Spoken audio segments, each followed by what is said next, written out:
Hi, this is Paul from Boatshed, Lancashire. Just having a quick look around this Nauticus 27 1972 boat. Outdrive, 28 horsepower beta marine.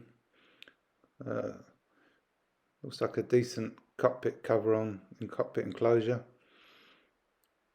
on the boat.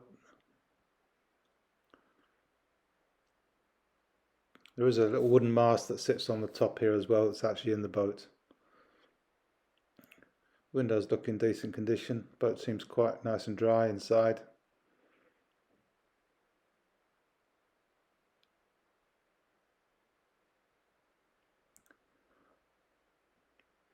The boat's on the Lancaster Canal up at Galgate, and the mooring, I believe, is available with the boat if somebody wants to keep it here as well.